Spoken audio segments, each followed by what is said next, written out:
नवनवीन व्हिडिओ पाहण्यासाठी सबस्क्राइब करा आणि बेल आयकॉनला क्लिक करायला श्री ज्ञानदेव ज्ञानेश्वर महाराज की जय, जगद्गुरु तुकाराम महाराज की जय, सद्गुरु महाराज की जय। नमो ज्ञानेश्वरा, नमो ज्ञानेश्वरा।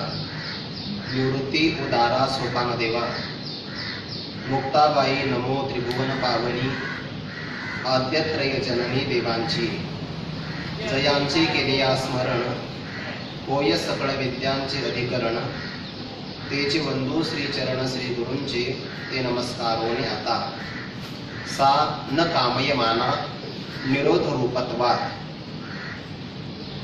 कैवल्य साम्राज्य चक्रवर्ती विश्वमौली ज्ञानोबाराय सकल ब्रह्मनिष्ठ गुरुजन महापुरुषांच्या कृपाशीर्वादाने आपण देवर्षी नारदजींच्या मुखातून प्रकट झालेल्या भक्तिसूत्रक नामक ग्रंथाचं चिंतन करत असताना आतापर्यंत जवळपास 6 सूत्रांचा विचार केलेला आहे। या चिंतनामध्ये पहिल्या सूत्रात भक्तीचं असणारी प्रतिज्ञा केली, दुसऱ्या तिसऱ्या सूत्रामध्ये भक्तीचं स्वरूप कथन केलं, चतुर्थ सूत्रापासून तर षष्टम सूत्रापर्यंत भक्तीने प्राप्त होणारी जी काही फलं आहेत त्या 11 फलांचा आपण यथामती यथावकाश चिंतनाचा विचार केला। जे परमप्रेम प्राप्त झालं, आत्मस्वरूपाची प्राप्ती झाली किंवा भक्तीची प्राप्ती झाली, या संबंधाने जी फलं प्राप्त होतात त्या फलांचा 11 प्रकारे नारद महर्षीने विस्ताराने विचार केला। यन लब्ध्वा पुमान् सिद्धो भवति, अमृतो भवति, तृप्तो भवति, यत् प्राप्य न किंचित वांछति, न शोचति, न द्वेष्टि, न रमते, नोत्साही भवति, यच् ज्ञात्वा मत्तो भवति, स्तब्धो भवति, आत्मारामो भवति। काही फलांचा विचार विधिमुखाने केलेला आहे आणि काही फलांचा विचार निषेध मुखाने केला आहे। असं होतं, असं जेव्हा सांगितलं जातं तेव्हा तो विधिमुखाचा विचार असतो आणि जेव्हा न यावे याचा वापर केला जातो असं नाही तेव्हा तो निषेध मुखाचा विचार आहे। परमात्मा स्वरूपाचा श्रुतीने दोन्ही पद्धतीने विचार केलाय बघा। परमात्मा कसा आहे म्हणे, परमात्मा वाणीचा विषय होत नाही, यतो वाचो निवर्तन्ते अप्राप्य मनसासह। परमात्मा सच्चे स्वरूप आहे, आनंद स्वरूप आहे असं जेव्हा श्रुती माता सांगते एकमेवाद्वितीयं ब्रह्म, तेव्हा श्रुतीचं सांगणं हे विधिमुखाने आहे। आणि परमात्मा अशब्दम, अस्पर्शम, अरूपम असं जेव्हा सांगते तेव्हा तो विचार न येती, नेती असा निषेधमुखाचा विचार आहे। म्हणून या सूत्रामध्ये सुद्धा यत् प्राप्य न किंचित वांछति, न वांछति, न शोचति, न द्वेष्टि, न रमते, न उत्साही भवति, हा जो विचार आहे श्रुतीने सांगितलेला नेती पदाचा विचार किंवा नारद महर्षींनी सांगितलेला हा न याव्याचा वापर करून सांगितलेला विचार हा निषेध मुखाचा विचार आहे। आणि जेव्हा एखादी गोष्ट विधिमुखाने किंवा निषेध मुखाने दोन्ही प्रकाराने सांगितली जाते तेव्हा त्या वस्तूचा निश्चय अत्यंत दृढ असतो। विधिमुखाने सांगितलं गेलं कदाचित त्यामध्ये विकल्प निर्माण होण्याची शक्यता असते, म्हणजे पर्याय आपल्या समोर येऊ शकतो, पण निषेध मुखाने सांगितलं तर पर्याय राहतच नाही। जसं की आपण सांगितलं का हो माझं हे काम कोण करेल, रामराव हे तुमचं काम करेल असं जेव्हा सांगितलं जातं तेव्हा जर वेळेला रामराव हजर झाला नाही तर कदाचित शामराव सुद्धा आपलं काम करू शकतो, पण एखादा व्यक्ती म्हणला नाही रामरावाशिवाय हे काम कुणीच करू शकत नाही असं जेव्हा सांगितलं जातं त्यामध्ये दृढता असते, आता दुसरा पर्याय नाही। तसं इथे मात्र भक्तीचं प्रतिपादन करत असताना विधिमुखाचाही विचार आला, निषेध मुखाचाही विचार आला। आत्मा रामो भवति, तो आत्मस्वरूपामध्ये रममान होणारा असतो। खरं आराम शब्दाचा अर्थ असा होतो, आस म्हणतात रमनते यस्मिन आराम, आस म्हणतात म्हणजे परिपूर्ण रीतीने, आ हा उपसर्ग आहे, ते 22 जे उपसर्ग सांगितले की नाही त्यामध्ये आ पण उपसर्ग आहे आणि त्या शब्दाचा अर्थ होता आ समंतात, समंतात म्हणजे परिपूर्ण रीतीने सर्व बाजूने ज्या ठिकाणी तो रममान होतो त्याला आराम असं म्हणतात। म्हणून तर माणसं म्हणतात मी आराम करतो आहे आराम तेव्हाच आहे जो इंद्रियांच्या विषयाच्या पाठीमागे धावला त्याला आराम नाही, त्याला वाटते फक्त आराम प्राप्त झाला, आत्मस्वरूप असणाऱ्या रामाची प्राप्ती झाली तरच खरा आराम आहे.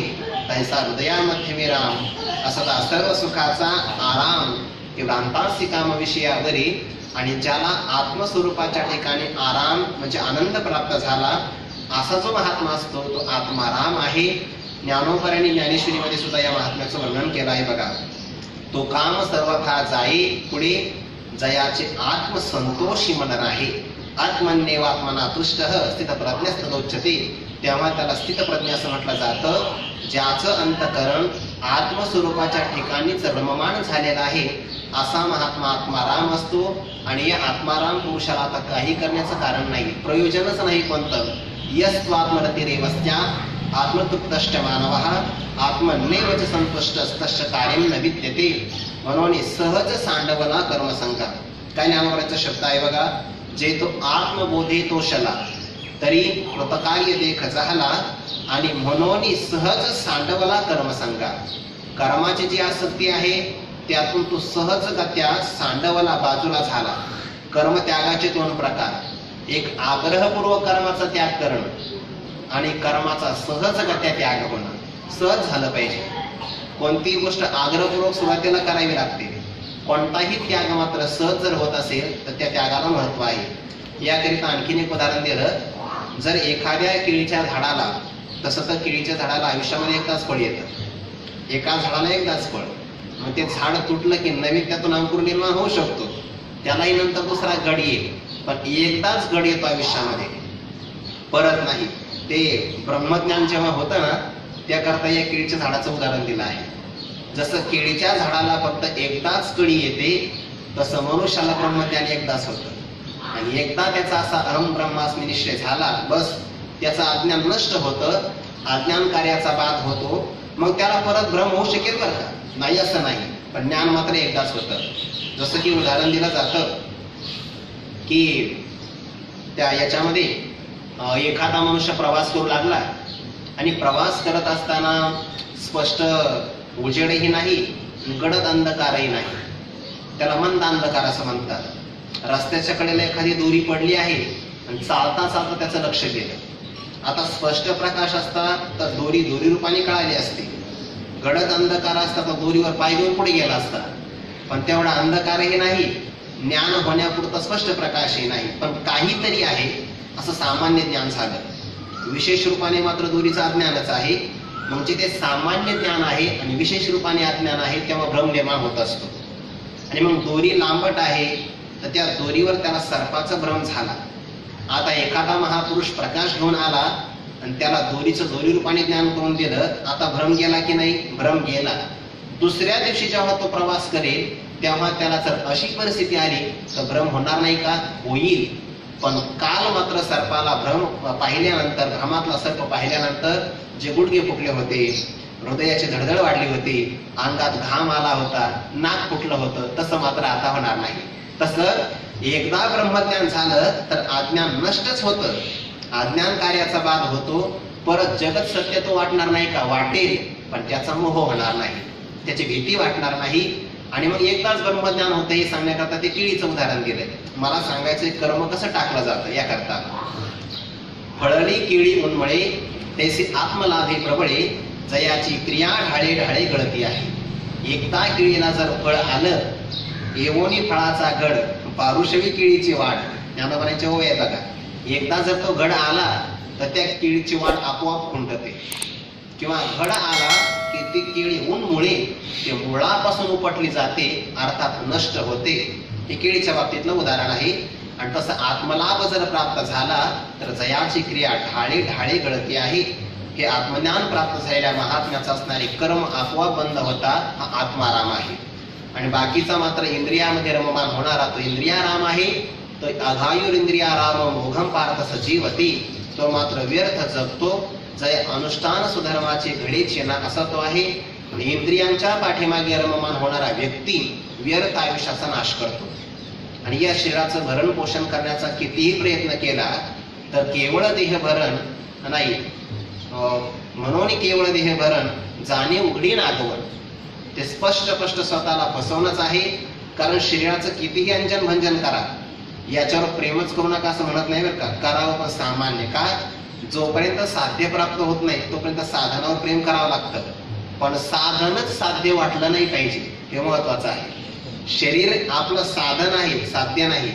परमात्मा साध्य आहे आणि त्या परमात्म्याच्या साध्य प्राप्तीसाठी शरीर नावाचं साधन आहे. भाडियाचे घोडे, हे घोडा आहे ना, भाड्याने आणलेला आहे. मग याला कमीत कमी मुक्कामाला जाईपर्यंत चारा पाणी द्यावाच लागेल. पण मग मुक्काम राहिला बाजूला आणि याच्या चारा पाण्यामध्ये शेती करायला लागला, असं नाही ना चालत. याच्यावर प्रेम करावं, पण ते मर्यादित असावं.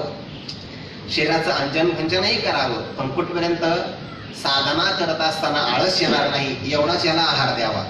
साधना करत असताना अशक्तपणा येणार नाही इतक्याही कमी प्रमाणात घेऊ नये, समतोल असावा. नाहीतर मग साधना भोजन झालं केलं की समाधी, असं नाही झालं. प्रेम करावं.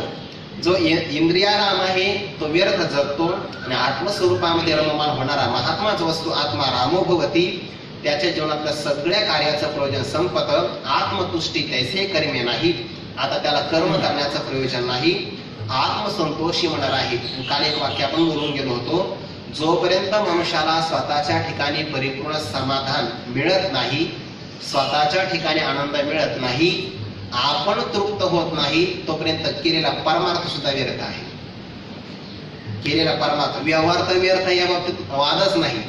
पण परमार्थामध्ये येऊन जर स्वतःला स्वतःच्या ठिकाणी आनंद मिळत नसेल, आपलाही आनंद कोणावर तर अवलंबून राहत असेल, कोणत्या तरी विषयावर, कोणत्या देशावर, कोणत्या तरी कालावर, तर तोही परमार्थ आपला अपूर्णच आहे. कुठेही असू द्या, स्मशानात राहा नाही तर क्षेत्रामध्ये राहा, कोणत्याही काळात राहा, प्रतिकूल असो किंवा अनुकूल काल असो, सज्जन व्यक्ती भेटो किंवा दुर्जन व्यक्ती भेटो, आपल्या जीवनामध्ये जर काही फरक पडत नसेल आणि आपल्याला आपल्याच ठिकाणी आनंदी राहता आला असेल, मग कोणी म्हणत नाही की तुमचा कार्यक्रम चांगला झाला का वाईट झाला, याचा काहीच फरक पडत नसेल, आपला परमार्थ बरोबर आहे. आणि हे आपला अंतःकरण सांगतं. स्वसंवेद्य आहे ना, सगळाच परमार्थ स्वसंवेद्य आहे, दुसऱ्यांनी सांगण्याची गरज नाही. आणि बऱ्याचदा दुसऱ्याच्या शब्दावर आपण विसंबून राहतो. तो आनंद सुद्धा अवलंबून आहे ना, परावलंबी आनंद आहे. एखाद्याने स्तुती करावी मग आपण स्वतःला आनंदी मानावं, याचा अर्थ काय झाला? आपला आनंद शब्दावर अवलंबून आहे, परावलंबी आनंद आहे. आणि त्याने स्तुती नाही केली मग दिवस बरडायचं का? असं नाही ना चालत. आपल्या ठिकाणी जर आपल्याला आनंद मिळत असेल, आत्माराम आपण होत असेल, आपला परमार्थ सफल आहे. इथपर्यंत काल आपण विचार केला. आता पुढे व्याख्यानाचे 5 प्रकारचे लक्षण आहे ना, पदच्छेद पदार्थोक्ती, विग्रहो वाक्य योजना, आक्षेपस्य समाधानम, व्याख्यानम, पंचलक्षणम. तर एखाद्या विषयावर प्रश्न निर्माण करावा आणि निर्माण केलेल्या प्रश्नाचं आपण आक्षेप घेऊन समाधान करावं, हे व्याख्यानाचे 5वं महत्वाचं लक्षण आहे. आणि म्हणून भक्ती या पदावरच आता एक आक्षेप निर्माण केला जातो. काही जण असं म्हणतात, भक्ती कशी आहे? सात्वस्मिन परम प्रेम रूपा, म्हणजे आत्मस्वरूपाच्या ठिकाणी केलं जाणारं परम प्रेम. या परम प्रेमाला काय म्हणतात? भक्ती असं म्हणतात. आणि प्रेम हे प्रीती स्वरूप आहे. आणि प्रीतीचा विचार केला तर प्रीतीमध्ये कामना आहे, इच्छा आहे, अपेक्षा आहे ना. कारण ज्याच्यावर प्रेम असतं ना, त्या प्रेमाच्या विषयाच्या बाबतीमध्ये काय माहिती का, जिथे जिथे मनुष्याचं प्रेम असतं तो विषय कायम असावा असं वाटत असतं, कायम असावा. पंचदशीमध्ये असा श्लोक आहे ना, इदम मे स्यात्, इदम मे स्यात् इति इच्छा काम शक्यतः. इदम मे स्यात्, हे मला असावं, हे मला असावं, अशा प्रकारची जी इच्छा असते त्याला काम असं म्हणतात. आणि परमात्मा भक्तीच्या स्वरूपामध्ये विचार केला तर तो मज व्हावा, तो मज व्हावा, तो वेळोवेळा व्हावा. पांडुरंग ऐकणे इच्छाच आहे ना. मग जर भक्तीमध्ये सुद्धा भगवंताच्या संबंधाने इच्छाच आहे, अपेक्षाच आहे, कामनाच आहे, आणि विषयाच्या प्राप्तीमध्ये सुद्धा जर प्रीती आहे, प्रेम आहे, कामना आहे, तर फरक काय राहिला? फरक काय राहिला? अशी जर कदाचित अपेक्षा निर्माण झाली असेल किंवा भक्ती या शब्दावर आणि विषयाच्या असणाऱ्या प्रेमावर आक्षेप निर्माण होत असेल तर त्याचं समाधान केलं पाहिजे. नारद महर्षी या प्रस्तुत सूत्रामध्ये समाधान करतात. सा न कामयमाना, सा म्हणजे ती भक्ती. सा ही सर्वनाम आहे, स्त्रीलिंगी आहे ना. सा भक्ती, ती भक्ती न कामयमाना, ती काम स्वरूपाची नाही. का बरं? त्याचं कारणही सांगितलं, निरोध रूपत्वा. याचा अर्थ काय झाला? भक्ती संयम स्वरूप आहे. योगाचा विचार कशा करता आहे? योगश्चित्त वृत्ती निरोध. योगामध्ये आपल्या चित्तीचा निरोध करणं, आपल्या चित्तवृत्तीला आवरून धरणं, संयमित करणं हे योगाचं स्वरूप आहे. तशा योगसूत्रामध्ये 5 प्रकारच्या चित्तवृत्तीचा विचार केला आहे. क्षिप्त, विक्षिप्त, मूढ, एकाग्र आणि निरुद्ध अशा 5 वृत्तीचा एक योगशास्त्रामध्ये विचार केला. क्षिप्त वृत्ती बाहेर फेकली जाते, विक्षिप्त चंचल होते, मूढ काहीच कळत नाही, एकाग्र एका विषयाच्या ठिकाणी स्थिर झाली. आणि योगाचं फल काय आहे? योगश्चित्त वृत्ती निरोधः, चित्तवृत्तीचा परिपूर्ण निरोध होऊन जाणं, चित्तवृत्ती संयमित होऊन जाणं हे योगाचं फल आहे. आणि भक्ती सुद्धा तशाच प्रकारची आहे, निरोध रूपत्वात. या बाबतीमध्ये योगाचं साम्य आहे. भक्तिशास्त्रामध्ये सुद्धा तशी योगाची सगळ्या शास्त्रामध्ये गरज आहे. सगळीकडे जरी 12व्या अध्यायामध्ये ज्ञानोबा म्हणत असले, योगाची वाटाचे निघाले का सुभटा, तया दुःखाचाची वाटा भागा आला, तर तिथलं तात्पर्य वेगळं आहे. कारण तिथे भक्तिशास्त्र आणि अष्टांग योगाची साधना करणारा साधक या संबंधाने विचार केला. आणि योगाच्या वाटाला जे निघाले त्यांना दुःखाचाच भाग त्यांच्या भाग्यामध्ये आला. हे कुणाकरता सांगितलं? जो देहबद्धी आहे याच्यासाठी सांगितलेला आहे. जो देहासक्त आहे त्याला योग होऊ शकत नाही, किंवा झाला तर त्याच्याकरता कठीण आहे, हे तात्पर्य तिथलं आहे. जर ज्ञानोबांना योगाची निंदाच करायची असती तर 6व्या अध्यायामध्ये योगाचा विस्तार केला नसता. 12व्या अध्यायामध्ये केलेली जी काही टीका आहे योगावर, टीका म्हणजे थोडस त्याचं कनिष्ठत्व दाखवलं, ते योगाचं कनिष्ठत्व दाखवण्याकरता नाही, भक्तीची स्तुती करण्याकरता सांगितलेलं आहे. कारण प्रक्रियाच अशी आहे, नाही निंदा निंदितून प्रवर्तते किंतु विधेय स्तोतून. एखाद्या विषयाची निंदा जेव्हा केली जाते, निंदा करण्यात तात्पर्य नसतं, ज्या विषयाची आपल्याला स्तुती करायची आहे तत्संबंधाने अन्याची निंदा केली जाते. नाहीतर योगासारखं सोपवर्म 6व्या अध्यायात कोणतंच नाही. भक्तराज अर्जुनाने सुद्धा असं म्हटलं आहे की आतापर्यंत एवढ्या दिवस आम्ही योगाची गोष्ट ऐकली नाही, पण आज मात्र तुमच्यामुळे योग परिचय आम्हाला झाला, म्हणून तर योग मात्र सोपा आहे. कोणाला सोपा आहे? जितेंद्रियाशीची घडे. किंवा कोणाला सोपा आहे? अभ्यास येणं तर कोणतेय वैराग्य येण्याचे गृह्यते, त्याच्याकरता मात्र योग सोपा आहे. जो वारंवार अभ्यास करू शकतो आणि ज्याच्या अंतःकरणातून विषयाची आसक्ती निघून गेली, वैराग्य असावं लागतं की नाही? किंवा अभ्यास वैराग्याभ्याम तन्निरोधा, योगात मनाचा निरोध होऊ शकतो, पण याकरता 2 गोष्टी असाव्या लागतात. एक तर एखादी गोष्ट वारंवार करणं त्याला अभ्यास असं म्हणतात, आणि विषयाची आसक्ती टाकून देणं त्याला वैराग्य असं म्हणतात. त्या वैराग्याची व्याख्या करत असताना विचारसागरामध्ये गोड व्याख्या केली बघा. इहलोकापासून ब्रह्मलोकापर्यंत अनुकूल मानलेल्या, हा अनुकूल शब्द महत्वाचा आहे, अनुकूल मानलेल्या भोगाच्या इच्छेस वैराग्य, भोगाच्या त्यागाच्या इच्छेस वैराग्य असं म्हणतात. त्यागाची इच्छा आहे. भोग कसे असावे? अप्राप्त का? प्राप्त आहे. म्हणजे इहलोकापासून तर ब्रह्मदेवाच्या भोगापर्यंत मधले सगळे आले. मग इंद्राचाही भोग आला, पाताळातले सगळे भोग आले. हे सगळे भोग हात जोडून उभे असावे, माझा स्वीकार करा म्हणून तयार असावे, आणि त्या भोगाची आपल्याला त्यागाची इच्छा व्हावी, अशा इच्छेला म्हणतात वैराग्य. नाहीतर एकही भोग मिळत नाही आणि मी आता त्याग केला, याला महत्व नाही. हा त्याग काय आहे माहितीये का? न मिळाल्यामुळे त्याग आहे. जर कदाचित मिळालं तर हा त्यागही त्याग होऊ शकतो, मग म्हणजे भोग होऊ शकतो पुन्हा. पण अनुकूल असावं आणि मग त्याग करावा, त्याला वैराग्य असं म्हणतात. वैराग्य आणि अभ्यासाच्या द्वारे चित्ताचा निरोध होऊ शकतो, आणि भक्ती सुद्धा या बाबतीमध्ये निरोध स्वरूपीनीच आहे. आता या कामामध्ये आणि भक्तीमध्ये नेमका काय फरक आहे? 2 पद्धतीने आपल्याला विचार करायचा. कारण भक्ती ही काम स्वरूपाची नाही, भक्तीमध्ये काम नाही. का बरं? निरोध रूपत्वात असं नारद महर्षी सांगतात. आणि निरोध कशाला म्हणतात याचं स्वतः व्याख्यान ते पुढेच करणार आहे. निरोध रूपत्वाद या पदाचं व्याख्या नारद महर्षी पुढे करणार, त्यांच्या विस्ताराने आपण विचार पुढे करूया. पण भक्तीमध्ये आणि कामनेमध्ये नेमका काय फरक आहे? 2 पद्धतीने चिंतन करता येईल. भक्तीचं नेमकं स्वरूप काय आहे, कामाचं स्वरूप काय आहे, आणि भक्तीने फल काय प्राप्त होतं आणि कामाने काय प्राप्त होतं, या संबंधाने आपण विचार करू. हा फरक जरी कळाला तरी या विषयाची आपल्याला स्पष्टता होऊन जाईल. त्या विषयाचे कामना, काम शब्द जो आहे, इच्छा शब्द आहे, याचं मूळ कारण काय आहे? तर याचं मूळ कारण भगवान परमात्मा 3ऱ्या अध्यायामध्ये सांगतात. काम एष, क्रोध एष, काय आहे? रजोगुण समुद्भव, अर्थात रजोगुणापासून निर्माण झालेला आहे तो काम आहे. आणि जी भक्ती आहे परमप्रेम रूपा, रजोगुणातून निर्माण नाही होत. जर भक्तीचा विचार आपण केला तर तमोगुणातून निर्माण होण्याचा संभव नाही, रजोगुणातून निर्माण नाही होत. रजो रागात्मकम विद्धी कामाचं स्वरूप आहे. काम तिथे निर्माण होऊ शकतो रजोगुणामध्ये. भक्ती ही सात्विक अंतःकरणात निर्माण होते. किंवा पुढे सांगू का, सत्वगुणाचा अभिमानही जिथून निघून गेला तिथे खरी भक्ती निर्माण होते. एकनाथी भागवतामध्ये स्पष्ट उच्चार केला बघा, प्रेमाचे प्रकार सांगितले. एखादा मनुष्य मृत झाला तत्संबंधाने जर प्रेम असेल तर ते तामसी प्रेम आहे. शूरवीरांच्या गोष्टी ऐकल्यानंतर अंतःकरणामध्ये असा एक प्रकारचा आवेश निर्माण होत असेल, तत्संबंधाने प्रेम असेल, राजसी प्रेम आहे. एक सात्विकही प्रेम सांगितलं आहे. आणि या सत्वगुणाच्याही प्रेमाचं जो उल्लंघन करतो त्याला सात्विक किंवा चतुर्थ प्रेम असं म्हटलेलं आहे.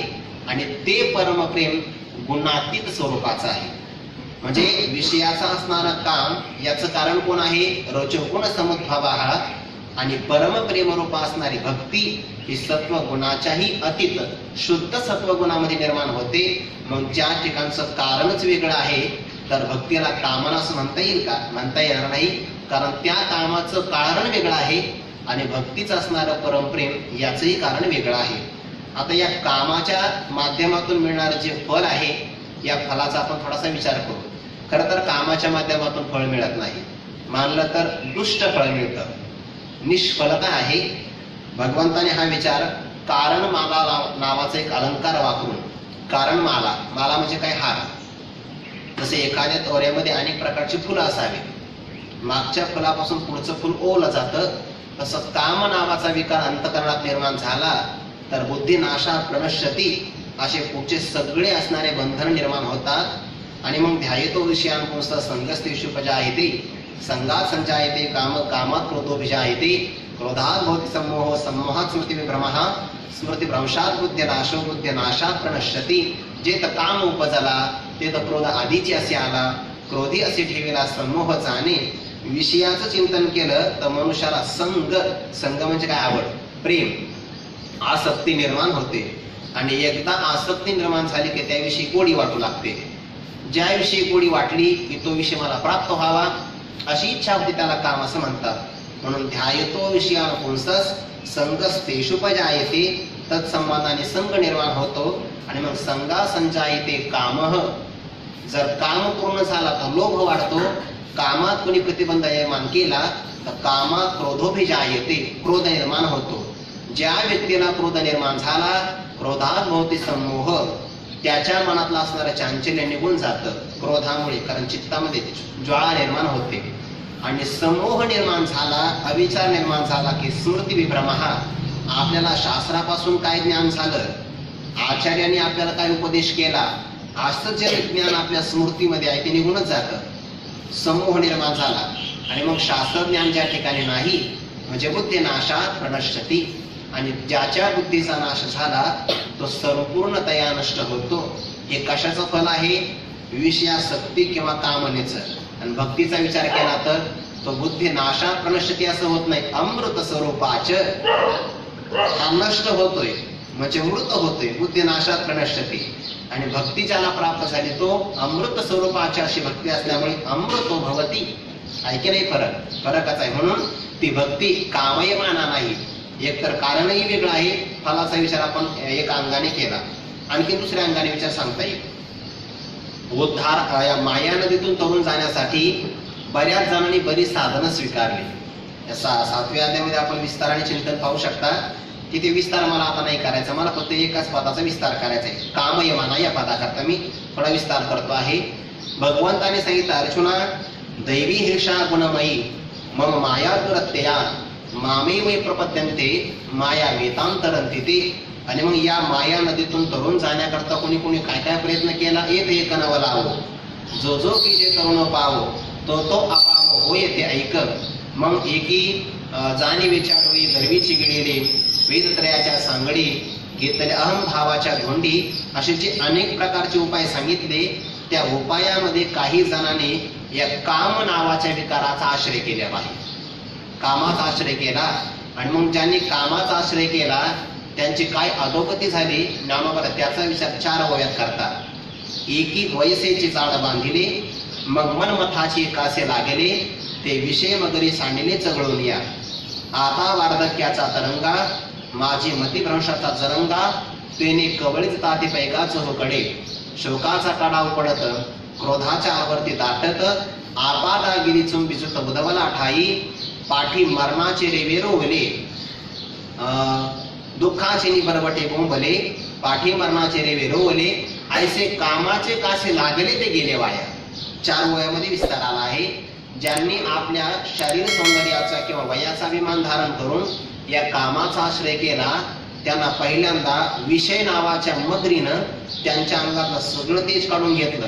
सर्वेंद्रियानां जरयन्ति तेजाः, म्हणून विषय असणारे ते मनुष्याच्या इंद्रियांना आणि मनाला निस्तेज करून टाकतात. पुन्हा वार्धक्य अवस्था प्राप्त झाली, अनेक प्रकारचे असणारे मतिभ्रंशाचा जाळं त्यांच्या अंगावर पडलं, शोकाचा कडा आहे, अनेक प्रकारचे संकट निर्माण झाले आणि त्या संकट नावाच्या गिधाडांनी त्यांना त्या नदीतून जात असताना वर डोकं काढलं की त्या गिधाडांनी त्यांना टोची माराव्या अशी अवस्था प्राप्त झाली. मग दुःखाच्या चिखलामध्ये माखले गेले, मरणाच्या वाळूमध्ये रुतले गेले आणि ऐसे कामाचे काशी लागले ते गेले वाया. कामाच्या काशीला जे लागले ते वाया जात असतात. तर मग आणि भक्तीच्या माध्यमातून विचार केला तर ज्यांनी भक्ती केली ते सफलतेला प्राप्त होतात. काळ सार्थक केला त्यांनी. मग ज्याच्यात निष्फलता आहे आणि एकाच सफलता आहे, दोन्हीचा असणारा एक विचार कसा करता येईल, म्हणून सा न कामयमाना, ती भक्ती काम स्वरूपाची नाही. कामाने काय होतं, अंतःकरणातला ज्ञानाचा दिवा मालवला जातो. तिसरा प्रकार आपण बघतो आहे. आणखी एक आपल्याला प्रकार बघायचा आहे 16व्या अध्यायातला. आता हा विचार 7व्या अध्यायातलाच आहे की कामाचा जर अंतःकरणामध्ये प्रवेश झाला तर ज्ञानाचा दिवा मावळतो आणि फळाची हवा हृदयी कामा झाला रिगावा, की तयाची एक कसने दिवा ज्ञानाचा गेला गेला की नाही, किंवा अंतःकरणामध्ये कामाचा प्रवेश झाला की ज्ञानाचा दिवा मावळतो. ते 7व्या अध्यायामध्ये हृदय फळाची हवा हृदयी कामा झाला रिगावा, की तयाची घसणी दिवा ज्ञानाचा गेला. किंवा हा तिसराच विचार 4व्या अध्यायामध्ये पण आला, जे प्राणिया कामी भर देहाची वरी आदर म्हणून पडीला विसर आत्मबोधाचा. आता कामाचा जर आश्रय केला तर आत्मज्ञानाचा विसर पडतो आणि भक्तीचा विचार केला तर ज्ञानही प्राप्त भक्तीनं होतं. 2 प्रकार आहे बरं याच्यामध्ये. एका भक्तीनं ज्ञान प्राप्त होतं, दुसऱ्या प्रकारामध्ये ज्ञान आणि भक्ती प्राप्त होते. कोणता विचार घ्यायचा, दोन्ही आपण विचार करू शकतो. जे आपण गौणी भक्ती स्वीकारली, साधनात्मक असणारी भक्ती, तिने ज्ञान प्राप्त होतं असा विचार घ्या. आणि परब्रह्माचं ज्ञान मला प्राप्त झालं तर पुढे भक्ती जी प्राप्त होते ज्ञानोत्तर प्रेमलक्षणा भक्ती घ्या. दोन्ही प्रकारचा विचार आहे. तिसऱ्या प्रकाराने आपण विचार केला, दुसऱ्या अध्यायाचा विचार आहे, 7व्या अध्यायाचा विचार, 4थ्या अध्यायातल्या प्रमाणाचा विचार. आणखीन एका संबंधाने कामापेक्षा भक्ती कशी विलक्षण आहे किंवा वेगळी आहे, निरोध स्वरूपाची आहे, 16व्या अध्यायाच्या एका प्रकाराने आपल्याला हे चिंतन करता येईल. भगवंतांनी 16व्या अध्यायामध्ये नरकाची 3 द्वार सांगितलेली आहे.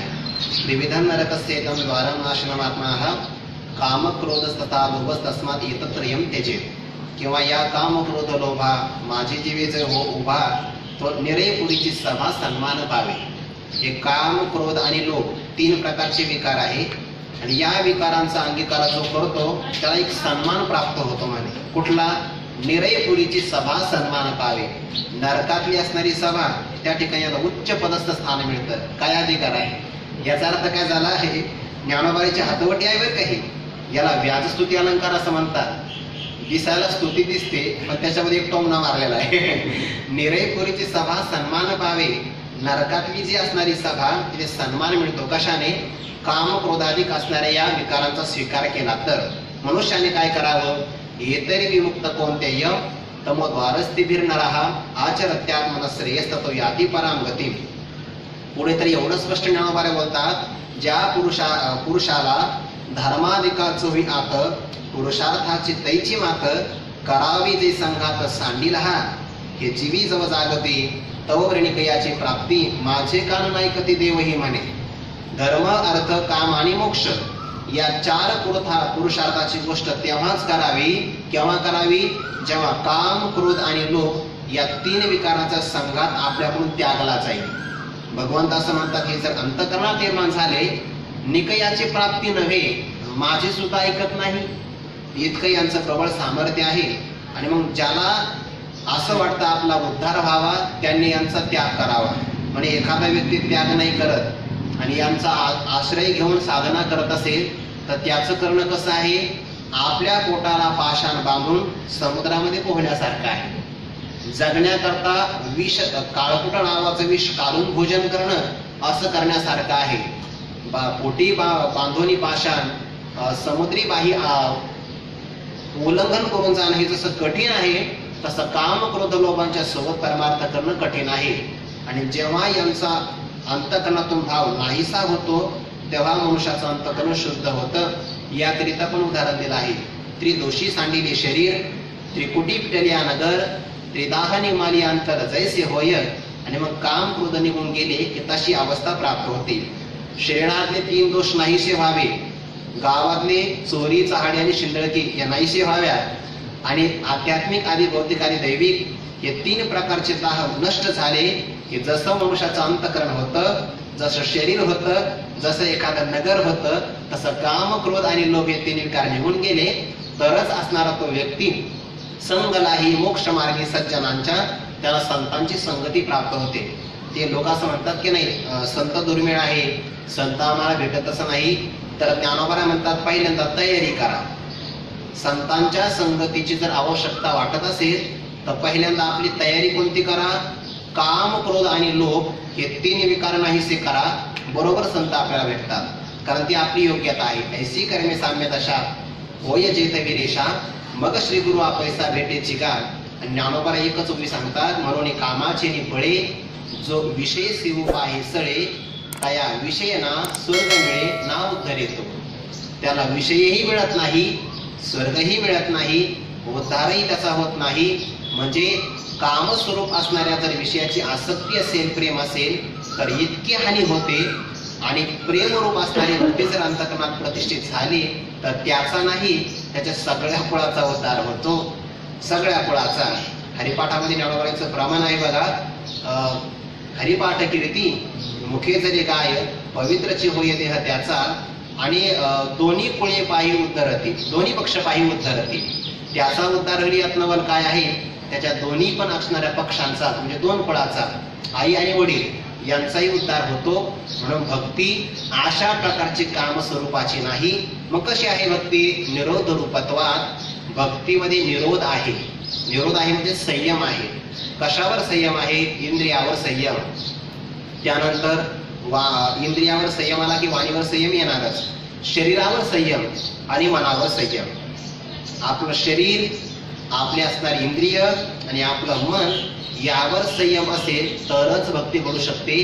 का बरं फरक आहे, एकच फरक फक्त सांगतो. या विषयाचा विचार आता सांगता होत आली आहे, म्हणजे सांगपांग चिंतन होत आहे या विषयाचं.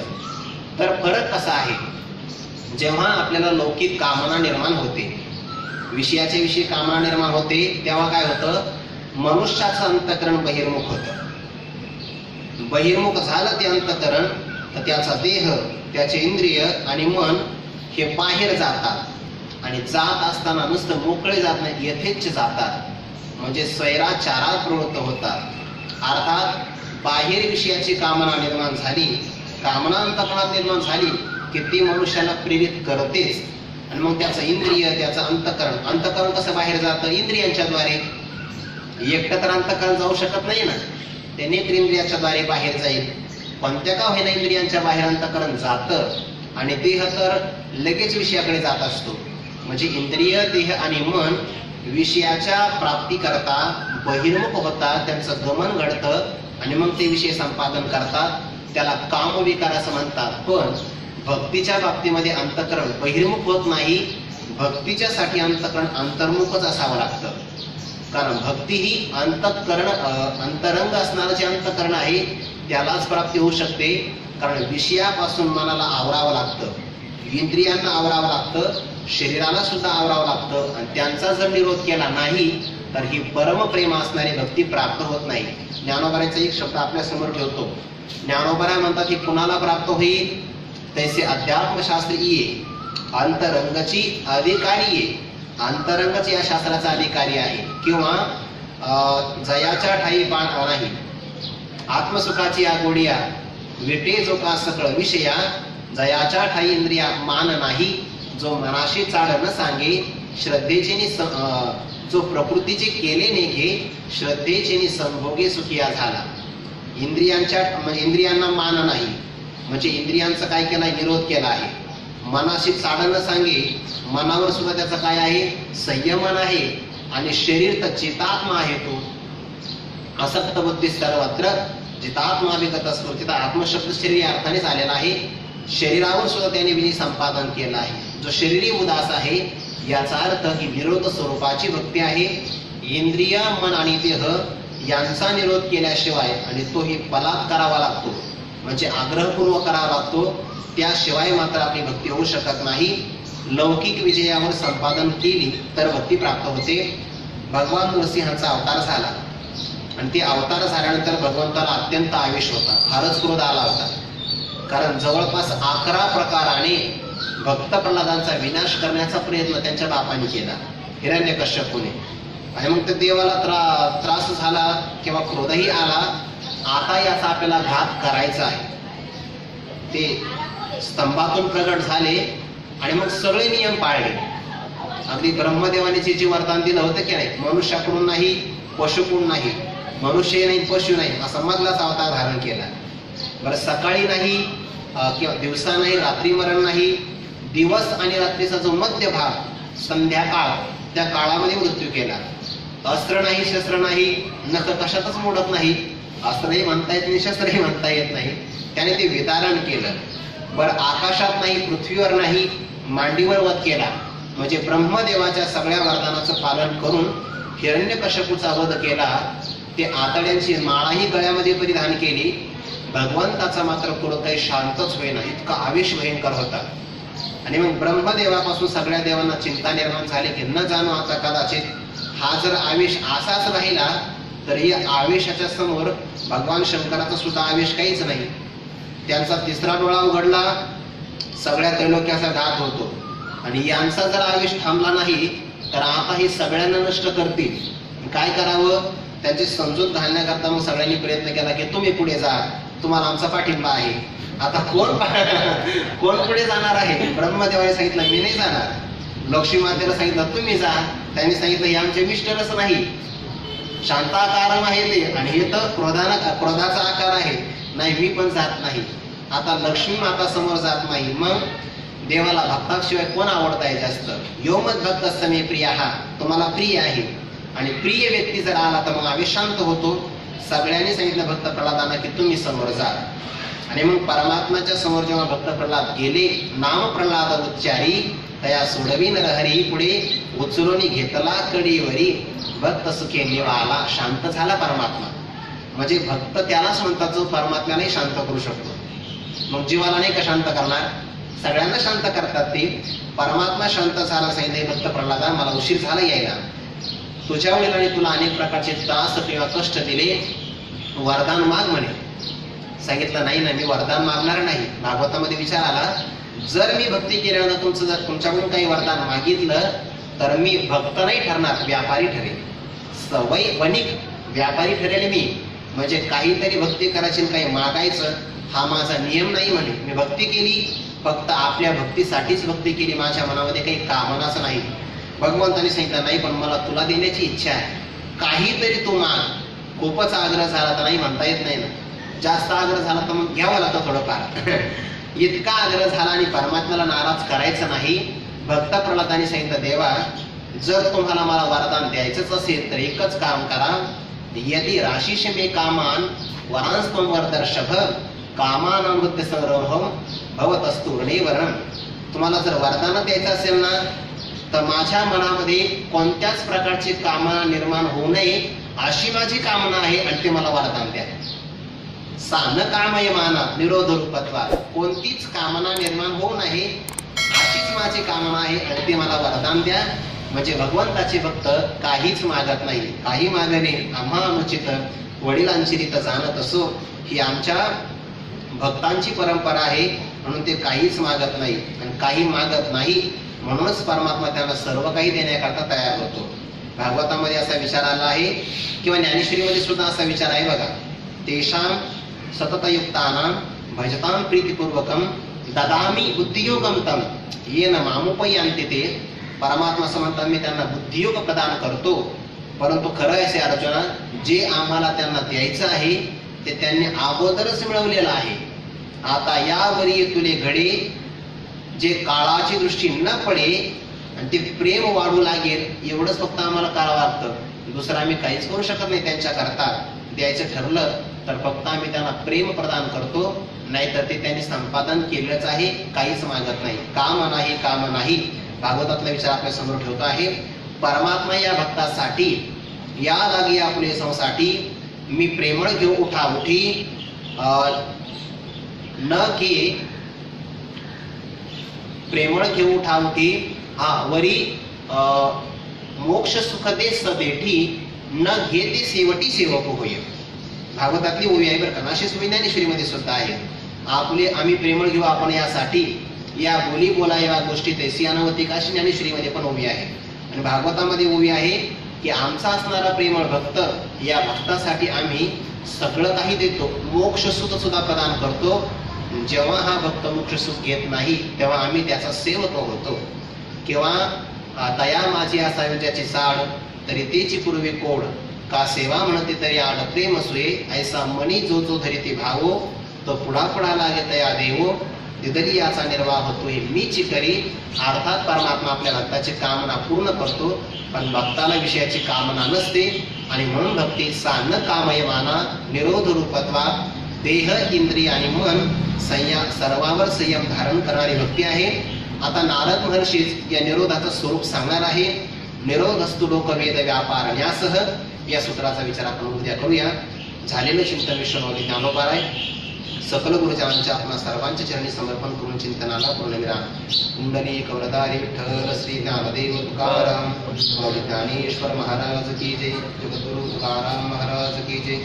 सद्गुरु जोग महाराज की जय.